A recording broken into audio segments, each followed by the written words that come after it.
ಹೇಳಿ. ಒಂದ್ಸಾರಿ ಮೈಸೂರು ಮಹಾರಾಜರು ಯಾವಾಗ್ಲೂ ಸಮ್ಮರ್ ಟೈಮ್ ನಲ್ಲಿ ಊಟಿಲಿ ಇರ್ತಾ ಇದ್ರಂತೆ. ನಮ್ಮ ತಂದೆಯವರು ನನಗೆ ಹೇಳಿದ್ದು. ಸರಿ, ಮಹಾಕವಿ ಕಾಳಿದಾಸ ಪಿಕ್ಚರ್ ಬಗ್ಗೆ ಪೇಪರ್ ನಲ್ಲಿ ರಿವ್ಯೂ ಎಲ್ಲ ನೋಡ್ಬಿಟ್ಟು ಈ ಚಿತ್ರ ನಾನು ನೋಡ್ಬೇಕು ಅಂತ ಪ್ರಿಂಟ್ ಬೇಕು ಅಂತ ಕೇಳಿದ್ರಂತೆ. ಸರಿ, ಅಡ್ರೆಸ್ ಗೊತ್ತಿಲ್ಲ. ಸರಿ, ಯಾರು ದೇವಾಂಗ ಸಂಘಕ್ಕೆ ಫೌಂಡರ್ ಅಂತ ಗೊತ್ತಾಯ್ತು. ಸರಿ, ದೇವಾಂಗ ಸಂಘಕ್ಕೆ ಫೋನ್ ಮಾಡಿ ಹೊನ್ನಪ್ಪ ಭಾಗವತರು ಮೈಸೂರು ಮಹಾರಾಜ ದೊಡ್ಡ ಬುದ್ಧಿಯವರು ನೋಡ್ಬೇಕು ಅಂತಿದ್ದಾರೆ, ದಯವಿಟ್ಟು ಅವ್ರ ಮನೆಗೆ ತಿಳಿಸಿ, ಅವ್ರಿಗಿಂತ ದಿವಸ ಡೇಟ್ ಕೊಟ್ಟಿದ್ದೀವಿ ಅಂತ ತಿಳಿಸಿ ಅಂತ ಅಲ್ಲಿ ಮ್ಯಾನೇಜರ್ಗೆ ಹೇಳಿದ್ದಾರೆ. ಆ ಮ್ಯಾನೇಜರ್, ಸ್ವಾಮಿ ನಿಮಗೆ ಮೈಸೂರು ಮಹಾರಾಜರಿಂದ ಆಹ್ವಾನ ಬಂದಿದೆ, ನಿಮ್ ಚಿತ್ರ ನೋಡಿ ಅವರು ಬಹಳ ಮೆಚ್ಕೊಂಡಿದ್ದಾರೆ, ಇಂಥ ದಿವಸ ಇಷ್ಟೊತ್ತಿಗೆ ನಿಮ್ಗೆ ಇಂಟರ್ವ್ಯೂ ಇದೆ, ಹೋಗ್ಬೇಕು ಅಂತ ವಿಷಯ ತಿಳಿಸಿದ್ರು. ಸೊ ನಮ್ಮ ತಂದೆಯವ್ರಿಗೆ ಶಾಕ್ ಆಯ್ತು. ತಕ್ಷಣ ಮದ್ರಾಸಿಂದ ಬೆಂಗಳೂರಿಗೆ ಬಂದು ಎಂಪೈರ್ ಸ್ಟುಡಿಯೋ ಸ್ನೇಹಿತರು ಇದಾರಲ್ಲ ಅವ್ರಿಗೂ ವಿಷಯ ತಿಳಿಸಿ ಹೋಗ್ಬೇಕು ಅಂತ ತೀರ್ಮಾನ ಆಯ್ತು. ಹೋಗ್ಬೇಕಾದ್ರೆ dress code black coat, white ಪೈಜಾಮ, ಮೈಸೂರು ಪೇಟ ಎಲ್ಲ ತಗೊಂಡು ರೆಡಿ ಮಾಡ್ಕೊಂಡು ಅವರು ಎಂಪೈರ್ ಸ್ಟುಡಿಯೋ ಮಾಲೀಕರ ಅವ್ರ ಸ್ನೇಹಿತರು, ಅವ್ರ ಹೆಸರು ಗುರಪ್ಪ, ಆಮೇಲೆ ನಮ್ಮ ಸೋದರ ಮಾವ ಶಿವಶಂಕರು ಎಲ್ಲ ಕಾರಲ್ಲಿ ಹೊರಟ್ರು. ಹೋಗುವಾಗ ಮಹಾರಾಜರು ನೋಡಕ್ ಹೋಗ್ಬೇಕಾದ್ರೆ ಸುಮ್ನೆ ಹೋಗಕ್ಕಾಗತ್ತೆ. ಸೊ ಹಣ್ಣುಗಳು ಅದು ಇದು ಎಲ್ಲ ಬುಟ್ಟಿನಲ್ಲಿ ಅವಾಗ ಎಲ್ಲ ತಗೊಂಡು ಮಹಾರಾಜ ಸರಿ ಊಟಿಗೆ ಹೋದ್ರು. ಹೋಗಿ ಬಂದಿರೋ ವಿಷಯ ತಿಳಿಸಿದ್ರು. ರಾತ್ರಿ ಇಳ್ಕೊಳಕ್ ವ್ಯವಸ್ಥೆ ಮಾಡಿದ್ರು. ಬೆಳಿಗ್ಗೆ ಇಷ್ಟೊತ್ತಿಗೆ ಬರ್ಬೇಕು ಅಂತ ತೀರ್ಮಾನ ಆಯ್ತು. ಅಷ್ಟೊತ್ತಿಗೆ ಈ ಡ್ರೆಸ್ ಕೋಡ್ ಎಲ್ಲ ಹಾಕೊಂಡು ಹೋದ್ರು. ಅವ್ರು PA ವಿಷಯ ತಿಳಿಸಿದ್ರು. ಟಿಫನ್ ಮಾಡ್ತಾ ಇದ್ದಾರೆ, ಕೂತ್ಕೊಳ್ಳಿ ಅಂತ ಅಂದ್ರು. ಕೂತ್ಕೊಂಡಿದ್ರು. ಆ ಟಿಫನ್ ಎಲ್ಲ ಆದ್ಮೇಲೆ ಬರಕ್ ಹೇಳು ಹೋದ್ರು. ಒಳಗಡೆ ಹೋದ್ರು. ಕರ್ಟನ್ ತೆಗೆದು ಒಳಗಡೆ ಹೋದ್ರು. ಕೂತಿದ್ರು. ನಮಸ್ಕಾರ ಮಹಾರಾಜರಿಗೆ ಅಂತ ಕನ್ನಡದಲ್ಲಿ ಹೇಳಿದ್ರು. ನೀವು ಕನ್ನಡ ಇಷ್ಟು ಚೆನ್ನಾಗಿ ಮಾತಾಡ್ತಿರಲ್ರಿ ಅಂತ ಕೇಳಿದ್ರು. ಅಯ್ಯೋ ಮಹಾಸ್ವಾಮಿ, ನಾನು ಕನ್ನಡದವನೇ, ಅಚ್ಚ ಕನ್ನಡದವನು. ನಾನು ನೆಲಮಂಗಲ ತಾಲೂಕು ಮೋಟ್ಗಾನಹಳ್ಳಿ ನಮ್ಮ ಹುಟ್ಟಿದೂರು ಪಕ್ಕ, ನಾನು ಅಚ್ಚೆ ಇದೇ ಮತ್ತೆ ಇಷ್ಟು ಚೆನ್ನಾಗಿ ಕನ್ನಡ ಮಾತಾಡ್ತಿರಲ್ರಿ, ನೀವು ಯಾರೋ ಅಯ್ಯರೋ ಅನ್ಕೊಂಡಿದ್ದೆ, ಬಹಳ ಚೆನ್ನಾಗಿ ಆಕ್ಟ್ ಮಾಡಿದ್ದೀರಾ. ಅದರಲ್ಲಂತೂ ಕಲ್ಯಾಣಿ ರಾಗದ ಸ್ಥಿತಿ ಇದು ಮತ್ತೆ ಚೌಡಿಕೆ ಅಂತ ಬರುತ್ತೆ, ಅದು ಇದೆಲ್ಲ ಬಹಳ ಚೆನ್ನಾಗಿ ಹಾಡಿದಿರಲ್ರಿ. ಯಾರು ಹಾಡಿರೋದು? ಮಹಾಸ್ವಾಮಿಗಳು ನಾನೇ ಹಾಡಿರೋದು. ಹಾಡಿರೋದು ನೀವೇನ? ಚಿತ್ರ ತೆಗೆದಿರೋದು ಯಾರು? ನಾನೇ ಸ್ವಾಮಿ. ಸಂಗೀತ ಸಂಯೋಜನೆ ಯಾರ್ದು?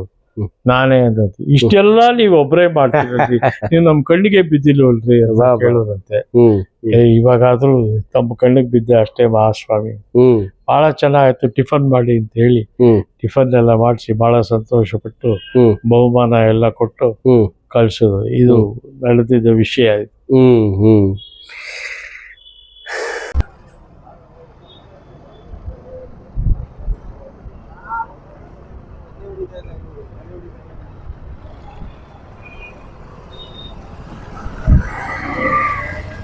ನಮಸ್ಕಾರ ಸ್ನೇಹಿತರೆ, ಮೈಸೂರಿನ ಕಥೆಗಳಿಗೆ ಸ್ವಾಗತ ಸುಸ್ವಾಗತ. ಎಲ್ಲ ಲೈಫ್ ಎಂಜಾಯ್ ಮಾಡ್ತಾ ಇದ್ದೀರಾ ಅಂತ ಭಾವಿಸಿದ್ದೀನಿ.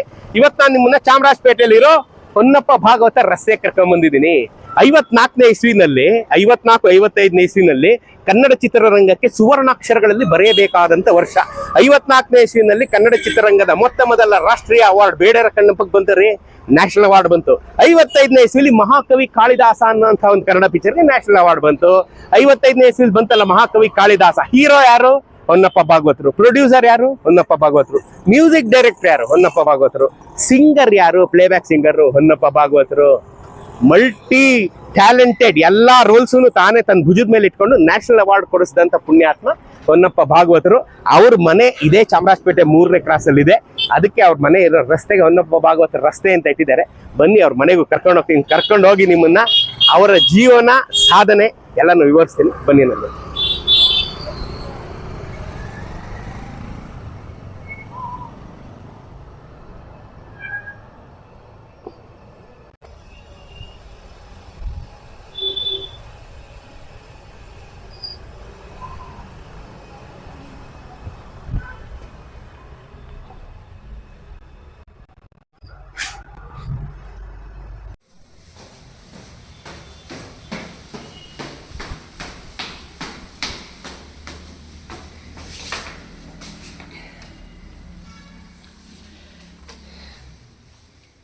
ಸರ್ ನಮಸ್ಕಾರ. ನಮಸ್ಕಾರ ನಮಸ್ಕಾರ. ಬರಬೇಕು ಕೂತ್ಕೊಳ್ಳಿ.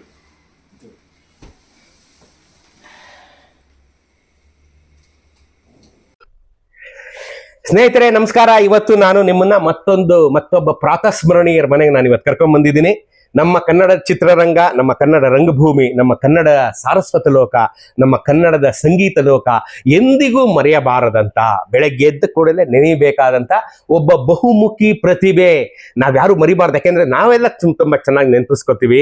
ಆದ್ರೆ ನಮ್ಮ ಮುಂದಿನ ಜನಾಂಗ ಈ ಕಾಲನ ಹೊಡೆತಕ್ಕೆ ಸಿಕ್ಕು ಇವರನ್ನೆಲ್ಲ ಮರೆಯೋದಕ್ಕೆ ಮುಂಚೆ ನಾವು ಆಗಾಗ ಇಂಥ ಪ್ರಾತಸ್ಮರಣೀಯರನ್ನ ತಂದು ಅವ್ರ ಮುಂದೆ ಇಟ್ಟು ಇಂಥವರೆಲ್ಲ ಇದ್ರಪ್ಪ, ಇಂಥವರೆಲ್ಲ ನಮ್ಮ ನಾಡನ್ನ ಉದ್ಧರಿಸಿ ಹೋದ್ರು ಅಂತ ನಾವು ಮಾತಾಡ್ಕೊಳ್ಳುವಂತ ಸಮಯದಲ್ಲಿ ಬರುವಂತ ಮೊದಲನೇ ಸಾಲಲ್ಲಿ ಬರುವಂತ ಮತ್ತೊಬ್ಬ ಪ್ರಾತಸ್ಮರಣೀಯ ಕಲಾವಿದ ಹೊನ್ನಪ್ಪ ಭಾಗವತರ್. ಹೊನ್ನಪ್ಪ ಭಾಗವತರು ಏನು ಅಂತ ನಾನು ಹೇಳೋದಕ್ಕಿಂತ ಹೊನ್ನಪ್ಪ ಭಾಗವತರ ಹಿರಿಯ ಮಕ್ಕಳಾದಂಥ ಕುಮಾರ್ ಭಾಗವತರ್ ಅವರು ಇವತ್ತು ನಮ್ಮ ಜೊತೆ ಇದ್ದಾರೆ. ಅವರ ಮನೆಯಲ್ಲಿ ಇವತ್ತು ನಾನು ಇದ್ದೀನಿ. ಕುಮಾರ್ ಭಾಗವತರ್ ಅವ್ರ ಜೊತೆ ನಾವು ಈ ಮಾತುಕತೆಯನ್ನು ಶುರು ಮಾಡೋಣ. ಅವರಿಂದ ಹೊನ್ನಪ್ಪ ಭಾಗವತರ ಮತ್ತು ಅಂದಿನ ರಂಗಭೂಮಿಯ, ಅಂದಿನ ಸಂಗೀತ ಕಲೆಯ, ಅಂದಿನ ಚಿತ್ರರಂಗದ ಹಲವಾರು ಕಥೆಗಳನ್ನ ಹೇಗೆಲ್ಲ ಇವರು ಕಷ್ಟಪಟ್ಟು ನಮ್ಮ ಕನ್ನಡ ಚಿತ್ರರಂಗವನ್ನ ಮೇಲಕ್ಕೆ ತಂದ್ರು, ಕನ್ನಡ ಚಿತ್ರರಂಗ ಅನ್ನೋಂಥ ವಿಚಾರಗಳನ್ನ ಇವತ್ತು ನಾವು ಅವರ ಹಿರಿಯ ಮಗನಾದಂಥ ಹೊನ್ನಪ್ಪ ಭಾಗವತರ್ ಅವರ ಹಿರಿಯ ಮಗನಾದಂಥ ಕುಮಾರ್ ಭಾಗವತರ್ ಅವರ ಹತ್ರ ತಿಳ್ಕೊಳ್ಳೋಣ. ಸರ್ ನಮಸ್ಕಾರ. ನಮ್ಮ ಕಾರ್ಯಕ್ರಮಕ್ಕೆ ಸ್ವಾಗತ. ನಿಮ್ಗೆ ಈಗ ನಾವು ನೋಡ್ತಾ ಇದ್ರೆ, ನಿಮ್ಮನ್ನ ನೋಡ್ತಾ ಇದ್ರೆ ನಾನು ನಿಮ್ಮ ತಂದೆಯವ್ರು ನೋಡೋದಷ್ಟೇ ನಮ್ಗೆ ಸಂಭ್ರಮ ಆಗುತ್ತೆ. ಈಗ ನನಗೆ ಎಲ್ಲಿಂದ ಶುರು ಮಾಡ್ಬೇಕು ಅಂತ ಗೊತ್ತಾಯ್ತಲ್ಲ. ಹೇಳಿ, ಈಗ ನಿಮ್ ತಂದೆಯವರು ಈ ಆಸಕ್ತಿಯನ್ನ ಬೆಳೆಸ್ಕೊಂಡಿದ್ದು ಹೇಗೆ? ಅಲ್ಲಿಂದ ಶುರು ಮಾಡೋಣ. ಹೇಗೆ ಅವ್ರಿಗೆ ಇಷ್ಟು ರಂಗದಲ್ಲಿ ಏಕಕಾಲಕ್ಕೆ ಆಸಕ್ತಿ ಬಂತು? ಸಂಗೀತದಲ್ಲೂ ಅದ್ವಿತೀಯರು, ರಂಗಭೂಮಿಯಲ್ಲೂ ತಮ್ಮದೇ ಛಾಪನ್ನ ಉಳಿಸ್ಕೊಂಡವರು, ಸಿನಿಮಾ ರಂಗದಲ್ಲೂ ಸಾಧನೆಗಳನ್ನ ಮಾಡಿದವರು. ಹೇಗೆ ಬಂತು? ಅದು ಹೇಗೆ ಇದ್ರೆ, ಅದು ಅವ್ರಿಗೆ ದೈವದತ್ತವಾದ ಬಂದ ಒಂದು ವರ. ಶುರುವಿನಲ್ಲಿ ಅವರ 19ನೇ ವಯಸ್ಸಿನಲ್ಲಿ ಸಂಗೀತ ಶುರು ಆಗಿದ್ದು. ಅವರ ಗುರುಗಳು ಶ್ರೀ ಸಂಬಂಧಮೂರ್ತಿ ಭಾಗವತರು. ಅವರು ದೊಡ್ಡ ಹರಿಕಥಾ ವಿದ್ವಾಂಸರು, ತಮಿಳುನಾಡಿನವರು, ಕಾಂಜೀವರಂನವರು. ಅವರು 3 ಭಾಷೆಯಲ್ಲಿ ಹರಿಕತೆ ಮಾಡ್ತಾ ಇದ್ರು: ಕನ್ನಡ, ತಮಿಳು, ತೆಲುಗು. ಇವರು ಬಹಳಷ್ಟು ಬೆಂಗಳೂರಿನಲ್ಲಿ ಬಂದು ಹರಿಕತೆಗಳನ್ನೆಲ್ಲ ಮಾಡ್ತಾ ಹೋಗ್ತಾ ಇದ್ರು. ಆಗ ನಮ್ಮ ತಂದೆಯವರು ಇಲ್ಲೇ ನೆಲಮಂಗಲ ತಾಲೂಕು ಮೋಟಗಾನಹಳ್ಳಿ ಪಕ್ಕದಲ್ಲಿ ಚೌಡಸಂದ್ರ ಅನ್ನೋ ಒಂದು ಗ್ರಾಮದಲ್ಲಿ ಹುಟ್ಟಿದ 5ನೇ ವಯಸ್ಸಿನಲ್ಲೇ ತಂದೆಯನ್ನು ಕಳ್ಕೊಂಡ್ರು.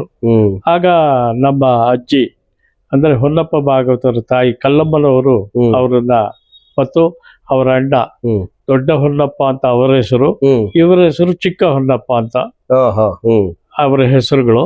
ಹಾಗೆ ಇವರ ಮನೆ ದೇವರು ಹೊನ್ನಾದೇವಿ. ಆ ಮನೆ ದೇವರಾಗಿದ್ದರಿಂದ ಇವ್ರಿಗೆ ಆ ಹೆಸರು ಇಟ್ಟಿದ್ರು. ಇವರು ಅವರನ್ನ ಸಾಕಿ ಸಲಹುತ್ತಾ ಇದ್ರು. ನಮ್ಮ ಕುಲಕಸುಬು ಕೈಮಗ್ಗ, ನೇಕಾರಿಕೆ. ಹೀಗೆ ಕಷ್ಟಪಟ್ಕೊಂಡು ಆ ಊರಲ್ಲಿ ಅಲ್ಲಿ ಇಲ್ಲಿ ನೇಕಾರಿಕೆ ಎಲ್ಲ ಮಾಡ್ತಾ ಇದ್ರು. ಆದ್ರೆ ನಮ್ಮ ತಂದೆಯವ್ರಿಗೆ ಹಾಡಬೇಕು, ಮತ್ತೆ ಈ ಹಳ್ಳಿ ನಾಟಕಗಳಲ್ಲಿ ಪಾತ್ರ ಮಾಡಬೇಕು ಅನ್ನೋ ಉತ್ಸಾಹ. ಹೀಗೆ ಆ ಮೋಟ್ಕಾನಹಳ್ಳಿಯಲ್ಲಿ ಇರೋ ಒಂದು ಭಜನೆ ಮನೆಯಲ್ಲಿ ದಿವಸ ಸಂಜೆ ಭಜನೆ ಹಾಡ್ತಾ ಇದ್ರು. ಇದು ಹೀಗೆ ಅವರ ಆಸಕ್ತಿ ಬೆಳೆಸ್ಕೊಂಡು ನಾನು ಈ ಹಳ್ಳಿಯಲ್ಲೇ ಆಡ್ಕೊಂಡಿದ್ರೆ ಏನು ಮುಂದುವರಿಯಕ್ಕೆ ಚಾನ್ಸಸ್ ಇಲ್ಲ, ಏನಾದರೂ ಒಂದು ಉಪಾಯ ಮಾಡಿ ನಾವು ಬೆಂಗಳೂರಿಗೆ ಹೋಗ್ಬೇಕು ಅಂತ ನಮ್ಮ ದೊಡ್ಡಪ್ಪನೂ ನಮ್ಮ ತಂದೆನೂ ಮಾತಾಡ್ಕೊಂಡು. ಆದ್ರೆ ನಮ್ಮ ಅಜ್ಜಿಯವರು ಒಪ್ತಾ ಇರ್ಲಿಲ್ಲಂತೆ. ಬೇಡಪ್ಪ, ಬೆಂಗಳೂರು ಸವಾಸ, ನಾವು ಹಳ್ಳಿಲಿ ಇದ್ದೀವಿ, ನಾವ್ ಇಲ್ಲೇ ಮುಂದುವರಿಯೋಣ ಅಂತ. ಆದ್ರೆ ನಮ್ಮ ತಂದೆಯವರು ಅಲ್ಲಿ ಅವರ ಒಡನಾಡಿಗಳು ಅವರೆಲ್ಲ, ನೀನು ಇಲ್ಲೇ ಇದ್ರೆ ಮುಂದುವರಿಯಕ್ ಆಗಲ್ಲ, ನೀನ್ ಏನಾರ ಮಾಡಿ ಬೆಂಗಳೂರಿಗೆ ಹೋಗ್ಬಿಡು ಅಂತ ಎಲ್ಲ ಒಂದು ಸ್ಫೂರ್ತಿ ಕೊಟ್ಟಿದ್ದರಿಂದ ಒಂದು ದಿವಸ ನಮ್ಮ ತಂದೆನೂ ನಮ್ಮ ದೊಡ್ಡಪ್ಪ ನಾಟಕ ಆಡಿ ಮನೆ ಒಳಗೆ ಕಾಗೆ ಬಂದ್ಬಿಡ್ತು ಅಂತ ಹೇಳ್ಬಿಟ್ರು. ಅಯ್ಯೋ, ಮನೆ ಒಳಗೆ ಕಾಗೆ ಬಂದ್ಮೇಲೆ ನಾವಿಲ್ಲಿ ಇರಕ್ ಆಗಲ್ಲಪ್ಪ, ಬೇರೆ ಮನೆಗೆ ಹೋಗೋಣ ಅಂತ ನಮ್ಮ ಅಜ್ಜಿಯವರು ಹೇಳಿದ್ರಂತೆ. ಇಲ್ಲ, ಬೇರೆ ಮನೆ ಇಲ್ಲಿ ಮಾಡಕ್ ಬದಲು ನಾವು ಬೆಂಗಳೂರಿಗೆ ಹೋಗೋಣ ಅಂತ ಹೇಳಿ ನಮ್ಮ ಅಜ್ಜಿಯವ್ರನ್ನ ಒಪ್ಪಿಸ್ಬಿಟ್ಟು ಬೆಂಗಳೂರಿನಿಂದ ಕಬ್ಬನಪೇಟೆಗೆ ಒಂದು ಮನೆಗೆ ಬಂದು ಅಲ್ಲಿ ವಾಸ ಮಾಡಿ, ಮತ್ತೆ ಜೀವನೋಪಾಯಕ್ಕೆ ಕಸುಬು ಮಾಡ್ಬೇಕಲ್ಲ. ಯಾರೋ ಒಬ್ರು ಶ್ರೀಮಂತರ ಮನೆಯಲ್ಲಿ ಕೈಮಗ್ಗ ನೇಯ್ಗೆ ಕೆಲಸವನ್ನು ಪ್ರಾರಂಭ ಮಾಡಿದ್ರು. ನಮ್ ದೊಡ್ಡಪ್ಪ ಚೆನ್ನಾಗಿ ಕೆಲಸ ಮಾಡ್ತಾ ಇದ್ರು. ಈ ನಮ್ಮ ತಂದೆಯವ್ರಿಗೆ ಸಂಗೀತದ ಹುಚ್ಚು. ಅವ್ರ ಮಗ್ಗದಲ್ಲಿ ಕೂತ್ಕೊಂಡು ಪುಸ್ತಕದಲ್ಲಿ ಸಂಗೀತದ ಪಾಠ ಅದು ಇದು ಪ್ರಾಕ್ಟೀಸ್ ಮಾಡೋದು ನೋಡಿ ನಮ್ಮ ಅಜ್ಜಿಯವರು ಏನೋ ಎಲ್ಲೂ ಸರಿಯಾಗಿ ಕೆಲಸ ಮಾಡಲ್ಲ, ನೀನು ಆ ಮಗ್ಗದಲ್ಲೂ ಸರಿಯಾಗಿ ಕೆಲಸ ಮಾಡಲ್ಲ, ಸಂಗೀತ ಮಾಡ್ತಾ ಇರ್ತೀಯ, ಓಲಿ ಅದನ್ನೇ ರೂಢಿ ಮಾಡ್ಕೊ ಅಂತ ಹೇಳಿ ಅಲ್ಲಿ ಇಲ್ಲಿ ಹಾಡೋದಕ್ಕೆಲ್ಲ ಕಲಿಸ್ತಾ ಇದ್ರು. ಒಂದು ಮದುವೆ ಮನೆ ಕಮ್ಮನ್ಪೇಟೆಯಲ್ಲಿ ನಮ್ಮ ಸಂಬಂಧಿಕರದು, ಅಲ್ಲಿ ಇವರು ಹಾಡ್ತಾ ಇದ್ರಂತೆ. ಏನೋ ಬಾಯಿಗೆ ಬಂದಿದ್ದು ದೇವ್ರ ಹಾಡ್ತಾ ಇದ್ರು. ಆ ಮದುವೆಗೆ ಸಂಬಂಧ ಮೂರ್ತಿ ಭಾಗವತರು ಬಂದ್ರಂತೆ ಗುರುಗಳು. ಅಲ್ಲಿ ಬಂದು ಯಾರು ಈ ಹುಡುಗ ಇಷ್ಟು ಚೆನ್ನಾಗಿ ಹಾಡ್ತಾ ಇದ್ದಲ್ಲ, ಇವ್ರು ಸಂಗೀತ ಕಲ್ತಿದ್ದಲ್ಲ, ಇವ್ನು ಮಾತಾಡಿಸ್ಬೇಕು ಅಂತ ಹತ್ತಿರ ಹೋಗಿ ಮಾತಾಡ್ಸಿದಂತೆ. ಅಯ್ಯೋ ಸ್ವಾಮಿ ನನಗೇನು ಬರಲ್ಲ, ಹಳ್ಳಿಲಿ ಹಾಡ್ತಾ ಇದ್ದೆ, ಇಲ್ಲೂ ಯಾರು ಹೇಳಿದ್ರು ಹಾಡ್ತಾ ಇದ್ದೆ ಅಷ್ಟೇ ಅಂತ. ನಿನಗೆ ಸಂಗೀತ ಕಲಿಯಕ್ಕೆ ಇಷ್ಟ ಇದೆಯಾ ಅಂತ ಕೇಳುತ್ತೆ. ಬಹಳ ಸಂತೋಷ, ನೀವ್ ಹೇಳ್ಕೊಟ್ರೆ ಅದಕ್ಕಿಂತ ಪುಣ್ಯದ ಕೆಲಸ ಇನ್ನೇನ್ ಬೇಕು, ನೀವ್ ಯಾವತ್ ಹೇಳಿದ್ರೆ ಅವತ್ತು ಬರ್ತೀನಿ ಅಂತಂತೆ. ಸರಿ ಆಗಿದ್ರೆ ನಾಳೆ ಬಂದ್ಬಿಡು ಮನೆಗೆ. ನಮ್ಮ ಅವ್ರು ಇದ್ದಿದ್ದು ಕಿಲಾರಿ ರೋಡಲ್ಲಿ, ಕಿಲಾರಿ ರೋಡ್. ಅವ್ರ ಅಣ್ಣ ಅವರು ಶಂಕರ್ ಅಂತ ಅವರು ನಮ್ಮ ಸಂಬಂಧ ಮೂರ್ತಿ ಭಾಗವತರು ಆಚಾರ್ಯರು ಕಸುಬ್ನಲ್ಲಿ. ಅವ್ರ ಅಣ್ಣ ಅವರು ಒಳ್ಳೆ ಆಚಾರ್ಯರು, ಮೈಸೂರು ಆಸ್ಥಾನಕ್ಕೆ ಒಡವೆಗಳೆಲ್ಲ ಮಾಡ್ಕೊಡ್ತಾ ಇದ್ರು. ಅವರ ಮನೆಯಲ್ಲಿ ಇದ್ರು ಇವರು. ಸರಿ ಒಂದ್ ದಿವ್ಸ ಹೋದ್ರಂತಲ್ಲಿ ಹೋಗಿ ತಗೋ ಶ್ರುತಿ ಪೆಟ್ಟಿ ಅಂತ ಕೈ ಕೊಟ್ಟು ನಡಿ ಅಂತಂತೆ. ಎಲ್ಲಿಗೆ ಸ್ವಾಮಿ ಅಂತ. ಇವಾಗ ಕಾವೇರಿ ಭವನ ಸ್ಟ್ಯಾಚ್ಯೂ ಇದೆಯಲ್ಲ, ಅಲ್ಲಿ ಬರೀ ಬಂಡೆಗಳು, ಅದ್ರ ಮಧ್ಯ ಪೊದೆ. ಅದು ಪ್ರಶಾಂತವಾಗಿದೆ, ಇಲ್ಲೆಲ್ಲ ಗಲಾಟೆ, ಈ ವಟಾರ ಸರೋಗಲ್ಲ ಅಂತ ಹೇಳಿ ಅಲ್ಲಿಗೆ ಕರ್ಕೊಂಡೋಗಿ ಅಲ್ಲಿ ಸಪ್ತಸ್ವರ ಶುರು ಮಾಡಿದ್ರು. ಇದು ಸಂಗೀತದ ಅಭಿವೃದ್ಧಿಗೆ ಅವರ ಒಂದು ಉತ್ಸಾಹಕ್ಕೆ ಶುರು ಆಯ್ತು. ಅಲ್ಲಿಂದ ಅವರಲ್ಲಿ ಅವರು ಚಿನ್ನದ ಕೆಲಸ ಮಾಡ್ತಾನೆ ಇರೋರು, ಇವರು ಪ್ರಾಕ್ಟೀಸ್ ಮಾಡ್ತಾನೆ ಇರೋರು. ಹರಿಕತೆ ಬಂದ್ರೆ ಹರಿಕತೆಗೆ ಜೊತೆಲಿ ಕರ್ಕೊಂಡು ಹೋಗೋರು.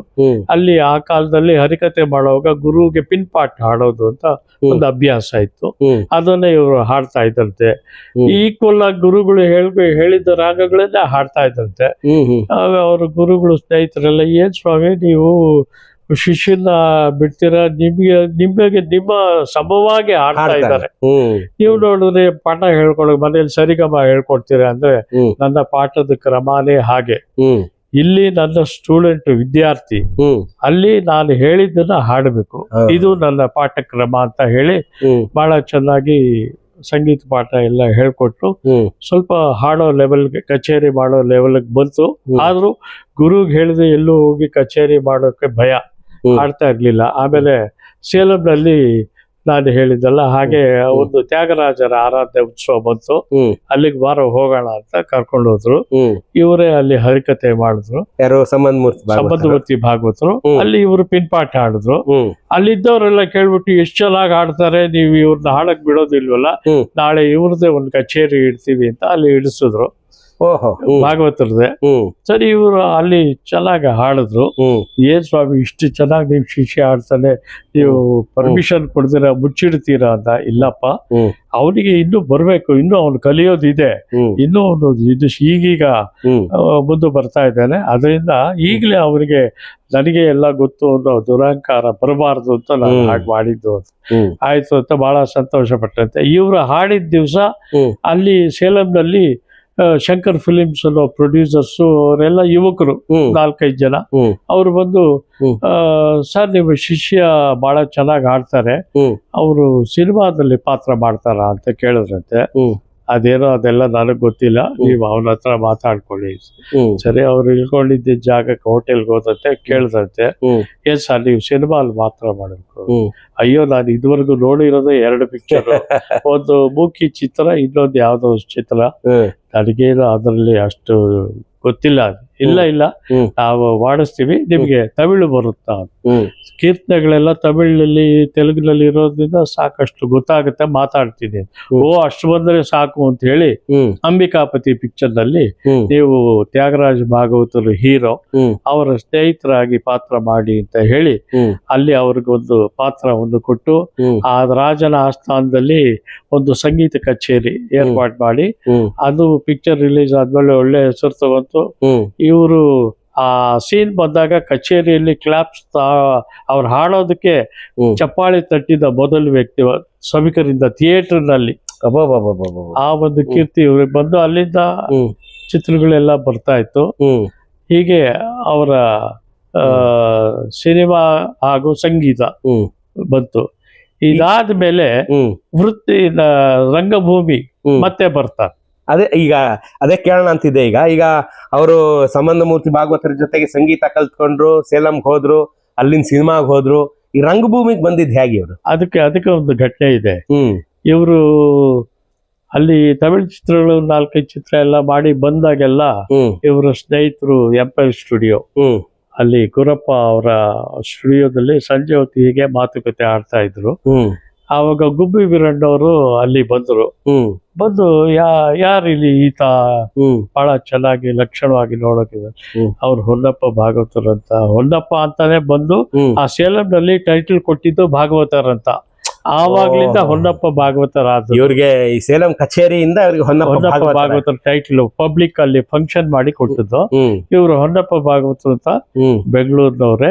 ಇವರು ಗುರುಗಳು ಇಂಥವ್ರು. ಇವರು ಇಂಥ ಕಡೆ ಎಲ್ಲ ಹೋಗಿ ಕಚೇರಿ ಮಾಡಿ ಈಗ ತಮಿಳ್ ಚಿತ್ರದಲ್ಲೆಲ್ಲ ಮಾಡ್ತಾ ಇದ್ದಾರೆ ಅಂದಾಗ ಇವ್ರನ್ನ ಹೇಗಾದ್ರೂ ಮಾಡಿ ನಮ್ ಡ್ರಾಮಾ ಕಂಪ್ನಿಗೆ ಸೇರಿಸ್ಲೇಬೇಕು ಅಂತ ಅವ್ರು ಮನಸ್ಸು ಮಾಡಿ ಬಹಳ ಒತ್ತಾಯ ಮಾಡಿ ಒಪ್ಪದೇ ಇದ್ರು. ನಮ್ಮ ಮನೆಗೆ ಬಂದು ನಮ್ಮ ಅಜ್ಜಿಯವ್ರನ್ನ ಒಪ್ಸಿ ಹೇಳೋವರೆಗೂ ನಾನು ಹೋಗಲ್ಲ ಅಂತ ಹೇಳಿ ಒಪ್ಸಿ ಸ್ವಲ್ಪ ದಿವಸ ಅವ್ರು ಯಾವತ್ತು ಬಿಡ್ತೀನಿ ಅಂತಾರೋ ನಾನು ಕಳಿಸ್ಕೊಡ್ತೀನಿ. ನಮ್ ತಂದೆ ಹಾಕಿದ ಕಂಡೀಷನು ಸಂಗೀತ ಕಚೇರಿ ಬಂದ್ರೆ ಕಳಿಸ್ಬೇಕು, ಸಿನಿಮಾ ಕರೆದ್ರೆ ನಾನು ಹೋಗ್ತೀನಿ, ಅದಕ್ಕೆ ಪರ್ಮಿಷನ್ ಕೊಟ್ರೆ ಇರ್ತೀನಿ ಅಂತ ಹೇಳಿದ್ರಂತೆ. ಇದೆಲ್ಲ ಅವರು ನನಗೆ ಹೇಳಿದ್ದು, ನಾನು ಅದನ್ನ ನಿಮ್ಗೆ ಹೇಳ್ತಾ ಇದ್ದೆ. ಸರಿ. ಹಾಗೆ ಅವರು ಒಪ್ಕೊಂಡಿದ್ದರಿಂದ ಅವರ ಕಂಪ್ನಿಯಲ್ಲಿ ಸುಮಾರು 2 ವರ್ಷಗಳ ಕಾಲ ಇದ್ರು.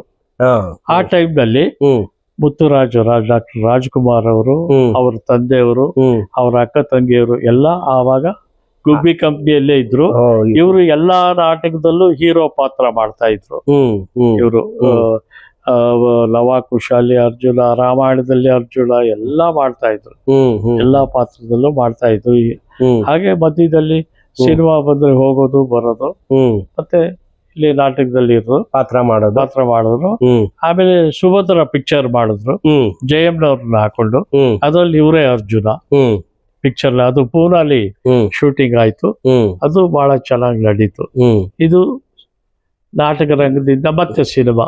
ಹೀಗೆ ಅವರ ಈಗ ಕೇಳಿದ್ರಲ್ಲ ಸ್ನೇಹಿತರೆ, ಹೇಗೆ ಹೊನ್ನಪ್ಪ ಭಾಗವತರು ಅವ್ರು ಜನಿಸಿದ್ದು ಹೇಗೆ, ಅವರ ಸಂಗೀತಾಸಕ್ತಿ ಅವರನ್ನ ಎಲ್ಲೆಲ್ಲಿ ಕರ್ಕೊಂಡು ಹೋಯ್ತು, ಅವರ ಸಂಗೀತ ಪಯಣ ಸಿನಿಮಾಗೆ ಹೋಗಿ ರಂಗಭೂಮಿಗೆ ಬಂತು ಅಂತೆಲ್ಲ ನಾವು ಕೇಳಿದ್ವಿ. ಆದ್ರೆ ಇಲ್ಲಿ ನಿಮ್ಗೊಂದು ವಿಶೇಷ ಅಂದ್ರೆ ಇವರ ಸಿನಿಮಾ ಘಟ್ಟ ಅನ್ನೋದು ಹೇಗೆ ಪ್ರತಿಭೆಗೆ ತಕ್ಕ ಪುರಸ್ಕಾರ ಸಿಕ್ತು ಅನ್ನೋದಕ್ಕೆ ಇವತ್ತು ನಾನು ನಿಮ್ಗೆ ಇನ್ನೊಂದು ತೋರಿಸ್ತಾ ಇದ್ದೀನಿ.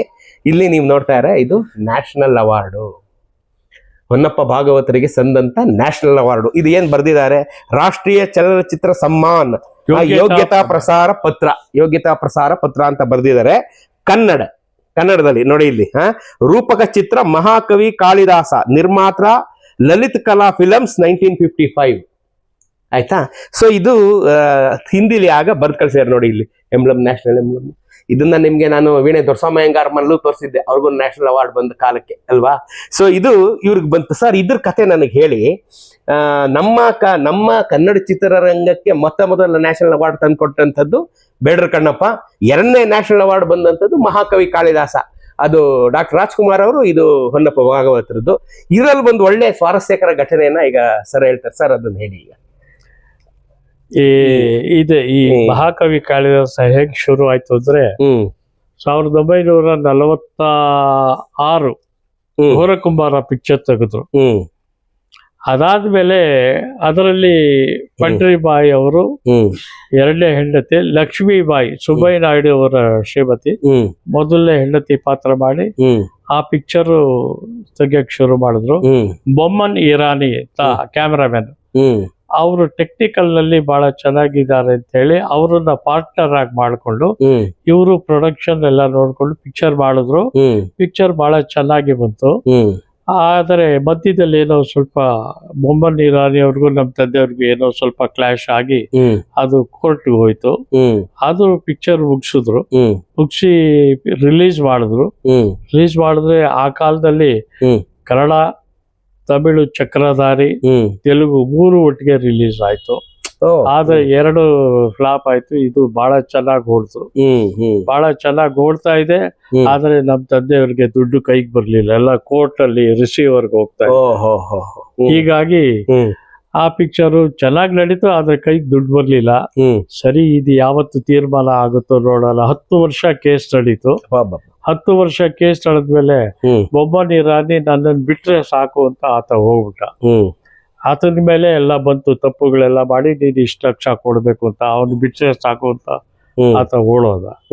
ಸೊ ಹೀಗಾಗಿ ಇದಾದ್ಮೇಲೆ ಇದು ಯಾವ್ದಾದ್ರು ಒಂದು ಒಳ್ಳೆ ಪಿಕ್ಚರ್ ಕೊಡ್ಬೇಕು, ಇದು ಯಾಕೋ ಸರಿ ಹೋಗ್ಲಿಲ್ಲ ಅಂತ ಹೇಳಿ ಮಹಾಕವಿ ಕಾಳಿದಾಸನ ಒಂದು ಕತೆ ತಗೋಬೇಕು ಅಂತ ಹೇಳಿ ಕೂರ ಸೀತಾರಾಮ್ ಶಾಸ್ತ್ರಿಗಳು ಇವರು ಎಲ್ಲ ಕೂತ್ಕೊಂಡು ಮಾತಾಡಿ ಇದನ್ನ ಮಾಡಬೇಕು, ನೀವೇ ಮಾಡಿ ನಿರ್ದೇಶನ ಆದ್ರು.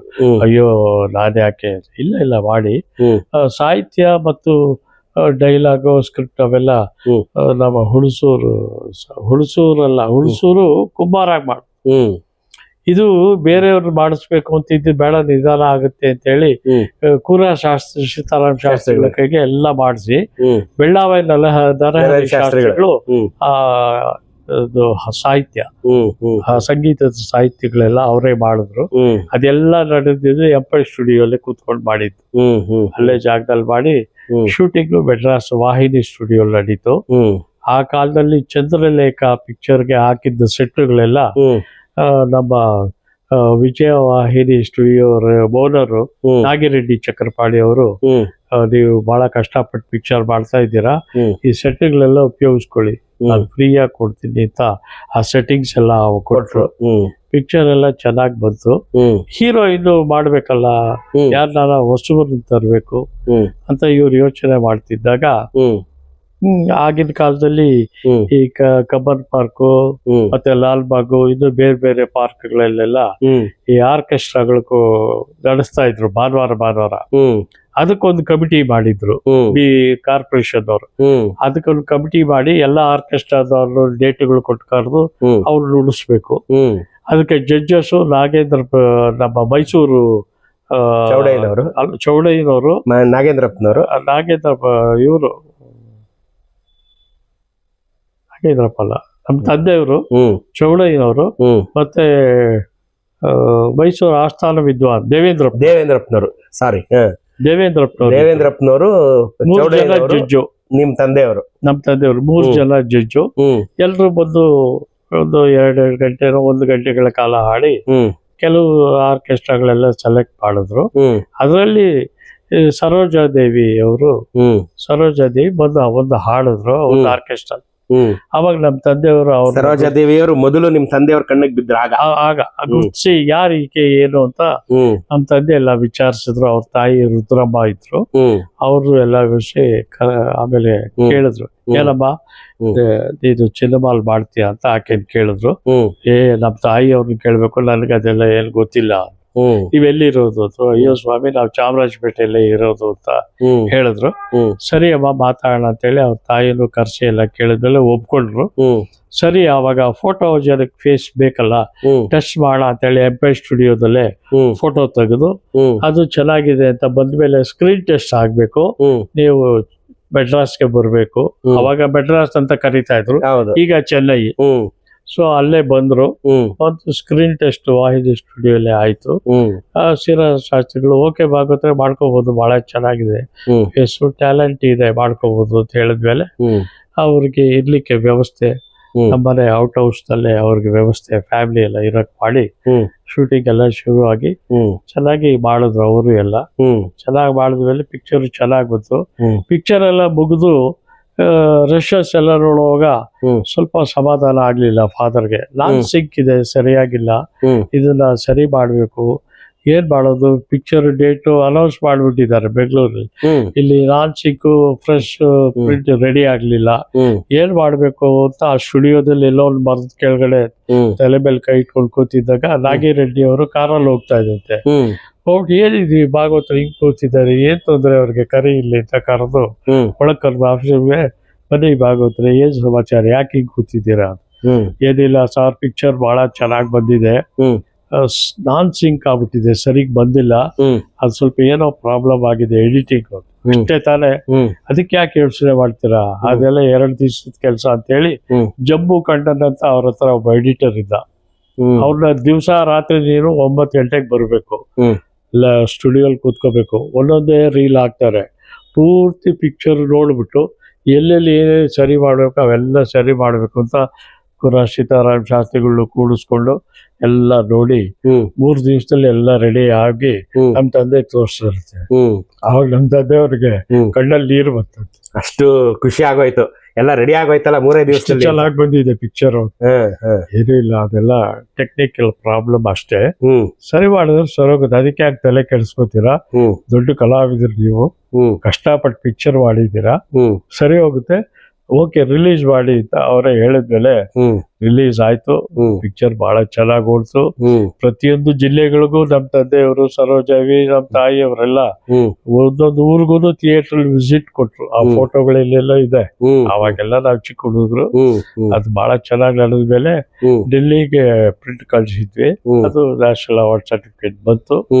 ಹೀಗಾಗಿ ಆ ಪಿಕ್ಚರು ಚೆನ್ನಾಗಿ ಓಡ್ತು. ಬಹಳ ಸ್ನೇಹಿತರೆ, ಮಹಾಕವಿ ಕಾಳಿದಾಸ ಕನ್ನಡ ಚಿತ್ರರಂಗದ ಒಂದು ಮೈಲಿಗಲ್ಲು. ಬೇಡರ ಕಣ್ಣಪ್ಪ ಎಷ್ಟು ವ್ಯಾಲ್ಯೂಯಬಲ್ ಸಿನಿಮಾನು ಕನ್ನಡ ಚಿತ್ರರಂಗಕ್ಕೆ, ಮಹಾಕವಿ ಕಾಳಿದಾಸನು ಅಷ್ಟೇ ವ್ಯಾಲ್ಯೂಯಬಲ್ ಸಿನಿಮಾ. ಯಾಕೆಂದ್ರೆ ಬ್ಯಾಕ್ ಟು ಬ್ಯಾಕ್ ಕನ್ನಡ ಚಿತ್ರರಂಗಕ್ಕೆ 2 ನ್ಯಾಷನಲ್ ಅವಾರ್ಡ್ಗಳನ್ನು ತಂದು ಕೊಟ್ಟಂತ 2 ಚಿತ್ರಗಳು, ಒಂದು ಬೇಡರ ಕಣ್ಣಪ್ಪ, ಇನ್ನೊಂದು ಇಲ್ಲೇ ನಾವು ನೋಡ್ತಾ ಇದ್ವಿ ಮಹಾಕವಿ ಕಾಳಿದಾಸ. ಸರ್, ಇಂಥ ಒಂದು ದೊಡ್ಡ ಸಾಧನೆ ನಿಮ್ಮ ತಂದೆಯವ್ರಿಗೆ ತಲೆ ಮೇಲೆ ಬಂತು, ಅವ್ರಿಗೊಂದು ಕಿರೀಟ ಬಂತು. ಇದಾದ್ಮೇಲೂ ಇನ್ನೂ ಒಳ್ಳೊಳ್ಳೆ ಪಿಕ್ಚರ್ಗಳು ಕೊಟ್ರಲ್ಲ ಸರ್. ಫಾರ್ ಎಕ್ಸಾಂಪಲ್ ಈಗ ಬಸವೇಶ್ವರ, ಜಗಜ್ಯೋತಿ ಬಸವೇಶ್ವರ, ಅದ್ರ ಬಗ್ಗೆ ನಮ್ಮ ವೀಕ್ಷಕ. ಬಸವೇಶ್ವರ ನಮ್ಮ ತಂದೆಯವರು ಸ್ವಂತ ಚಿತ್ರ ಅಲ್ಲ, ಅದು ಪಾತ್ರ ಮಾಡಿದ್ದು. ಇದೇನಾಯ್ತು ಅಂದ್ರೆ, ಮಹಾಕವಿ ಕಾಳಿದಾಸ ಆದ್ಮೇಲೆ ಪಂಚರತ್ನ ಅಂತ ಒಂದು ಪಿಕ್ಚರ್ ತೆಗೆದ್ರು, ಗ್ಯಾಪ್ ಇತ್ತು. ತಮಿಳ್ ಪಿಕ್ಚರ್ ಅವಾಗ ಸ್ವಲ್ಪ 2-3 ಮುಗ್ದಿ ಗ್ಯಾಪ್ ಇತ್ತು. ಮಾಡ್ಬೇಕು ಕ್ಷಣ ಅಂತ ಹೇಳಿ ಪಂಚರತ್ನ ಪಿಕ್ಚರ್ ತಗೊಂಡ್ರು. ಆ ಕತೆ ಹುಡುಗುವಾಗ ಬಾಲಕೃಷ್ಣ ಮನೆಗೆ ಬಂದ್ರು. ಬಾಲಕೃಷ್ಣ ಅವಾಗ ಅವ್ರು ಅವ್ರು ಬಂದು, ಭಾಗವತರೇ ನನ್ನ ಹತ್ರ ಒಂದು ಕತೆ ಇದೆ, ಇದನ್ನ ಕೇಳಿ ನೀವು ಇಷ್ಟಪಟ್ರೆ ಪಿಕ್ಚರ್ ಮಾಡ ಅಂತ ಹೇಳಿ ನಮ್ಮ ಮನೆಯಲ್ಲೇ ಅವ್ರೊಂದು 6 ತಿಂಗಳಿದ್ರು. 6 ತಿಂಗಳಿದ್ದು ಆ ಕತೆ ಎಲ್ಲ ಹೇಳಿ ಅದಕ್ಕೆ ಸ್ಕ್ರೀನ್ ಪ್ಲೇ ಎಲ್ಲ ಅವರೇ ಮಾಡಿದ್ರು. ಬಾಲಕೃಷ್ಣ ಅವರೇ ಮಾಡಿದ್ರು ನಮ್ಮ ಮನೆಯಲ್ಲಿ. ನನ್ನೆಲ್ಲ ಎತ್ತಿ ಆಡಿಸಿದಾರ ಅವ್ರು. ಚಿಕ್ಕ ಹುಡುಗರು ನಾವೆಲ್ಲ ಗಲಾಟೆ ಮಾಡ್ತಾ ಇದ್ವಿ. ಅವಾಗ ನಮ್ ತಂದೆಯವ್ರಿಗೆ ಚೆನ್ನಾಗಿದೆ, ಆ ಕಾಲಕ್ಕೆ ಅದು ಚೆನ್ನಾಗಿದೆ ಅನ್ನಿಸ್ತು. ಮತ್ತೆ ಹೀರೋಗೆ ನಮ್ ತಂದೆಗೆ ಒಳ್ಳೆ ಅವಕಾಶ ಇತ್ತು ಅದರಲ್ಲಿ. ಹಾಗೆ ಆ ಪಿಕ್ಚರ್ ಮಾಡಿದ್ರು. ಆ ಪಿಕ್ಚರ್ ಚೆನ್ನಾಗ್ ಬಂತು. ನರಸಿಂಹರಾಜು ಬಾಲಕೃಷ್ಣ ಜೋಡಿ ಕಾಮಿಡಿ, ಡಿಕ್ಕಿ ಮಾಧವರಾವ್, ಮತ್ತೆ ಸರೋಜಾದೇವಿ ಮಾಡಿದ್ದಾರೆ. ಎಲ್ಲ ಒಳ್ಳೆ ಸ್ಟಾರ್ ಕ್ಯಾಸ್ಟ್. ಅದು ಚೆನ್ನಾಗಿ ನಡೀತು. ಅದು ಸಾಕಷ್ಟು ಹೆಸರು ಮಾಡದೇ ಇದ್ರು ತಕ್ಕ ಮಟ್ಟಿಗೆ ಹೋಳಿ ಹಾಕಿದ್ ದುಡ್ಡು ಬಂತು. ಅದಾದ್ಮೇಲೆ ಬಸವೇಶ್ವರ. ಈ ಬಸವೇಶ್ವರ ಹೆಂಗೆ, ಯಾರಿಗೆ ಮನ್ಸಿಗೆ ಬಂತು ಬಸವೇಶ್ವರನ್ ತೆರೆ ಮೇಲೆ ತರಬೇಕು ಅಂತ ಮನ್ಸಿಗೆ? ಅದು ಜಿ.ವಿ. ಅಯ್ಯರ್ ಕಾರಣ. ಅದಕ್ಕೆ ಜಿ.ವಿ. ಅಯ್ಯರು ಬಸವೇಶ್ವರ ಪಿಕ್ಚರ್ ಮಾಡಬೇಕು ಅಂತ ಅನೌನ್ಸ್ ಮಾಡ್ಲಿಲ್ಲ ಯಾರಿಗೂ. ಕರಿಬಂಟ ಅನ್ಕೊಂಡು ಒಂದ್ ದಿವಸ ಮನೆಗೆ ಬಂದ್ರು. ನಮ್ ತಂದೆಯವರು ಆಗ ಹುಷಾರಿರ್ಲಿಲ್ಲ, ಸೊ ಎದ್ದು ಕೂತಿದ್ರು. ಏನ್ರಿ ಅಯ್ಯರೇ ಬಂದ್ಬಿಟ್ಟಿದ್ದೀರಾ? ಏನಿಲ್ಲಪ್ಪ, ಬಹಳ ದಿವಸ ಆಯ್ತು ನಿನ್ ನೋಡ್ಕೊಂಡು ಹೋಗೋಣ, ಏನೋ ಫ್ರೀ ಆಗಿದ್ದೀಯಾ ನೀನು? ಯಾವ್ದಿಲ್ಲ, ಸದ್ಯಕ್ಕೆ ಫ್ರೀ ಆಗಿದ್ದೀನಿ. ಆಮೇಲೆ ಪಿಕ್ಚರ್ ಮಾಡ್ಬೇಕು ಅಂತಿದ್ದೀನಿ, ಮಾಡ್ಬಿಡು ನೀನು ಅಂದ್ರು. ಏನ್ ಹೆಸರು ಕತೆ ಏನು ಹೇಳ್ತೀರಾ, ಮಾಡ್ಬಿಡು ಅಂತೀರಾ? ಏನು ಸರಿಯಾದ ನಿಜ ಹೇಳಿ. ಇಲ್ಲಪ್ಪ, ಯಾವ್ದೋ ಒಂದು ಬಸವಣ್ಣನವ್ರ ಮೇಲೆ ಪಿಕ್ಚರ್, ಸರಿಯಾಗಿ ಹೇಳಿ ಯಾವ್ದು? ಬಸವೇಶ್ವರ ಪಿಕ್ಚರ್ ಮಾಡ್ತೀವಿ. ನಮ್ ತಂದೆ ಹೇಳೋದಂತೆ, ಯಾಕ್ರಿ ಗುಬ್ಬಿ ವೀರಣ್ಣವ್ರೆಲ್ಲ ಇದು ಮಾಡ್ಬೇಕು ಅಂತ ಏನೇನೋ ಮಾಡ್ತಾ ಇದ್ದಾರೆ, ಗೊತ್ತಾದ್ರೆ ತೊಂದರೆ ಆಗುತ್ತಲ್ಲಪ್ಪ, ಬೇಡ. ಅವರೆಲ್ಲ ಸಿದ್ಧತೆ ಮಾಡ್ಕೊಂಡಿದ್ರು. ಅವ್ರ ಸ್ವಾಮಿಗಳು ಮಠದವ್ರೆಲ್ಲ ಸೇರಿ ಮಾಡ್ಬೇಕು ಅಂತಿದ್ರು. ಇವ್ರು ಶುರು ಮಾಡ್ಬೇಡ, ನಾವು ಡೈಲಿ ನೈಟ್ ಕಾಲ್ ಶೀಟು. ಆವಾಗ ಡೇ ಕಾಲ್ ಶೀಟ್ಗಿಂತಲೂ ನೈಟ್ ಕಾಲ್ ಶೀಟ್ಗೆ ಒಂದು 200 ರೂಪಾಯಿ ಕಡಿಮೆ ಸ್ಟುಡಿಯೋಲಿ, ಕನ್ನಡ ಪಿಕ್ಚರ್ಗೆ. ಡೇನಲ್ಲಿ ಕನ್ನಡ ಕೊಡಲ್ಲ, ಇದೆಲ್ಲ ಮದ್ರಾಸಲ್ಲಿ. ಮದ್ರಾಸಲ್ಲಿ ಹಾಗೆ ಡೇನಲ್ಲೇ ಬೇಕು ಅಂದ್ರೆ 200 ರೂಪಾಯಿ ಕಾಲ್ ಶೀಟ್ ಜಾಸ್ತಿ.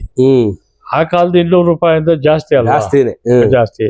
ಸರಿ, ಇದಕ್ಕೆ ಏನ್ ಮಾಡೋದು, ನಾನು ನೈಟೇ ಮಾಡ್ತೀನಪ್ಪ, ನೀನು ನೈಟ್ ಫ್ರೀ ಆಗಿತ್ತಲ್ಲ, ನೈಟ್ ಹೊತ್ತೆ ಮಾಡೋಣ ಅಂದ್ರು.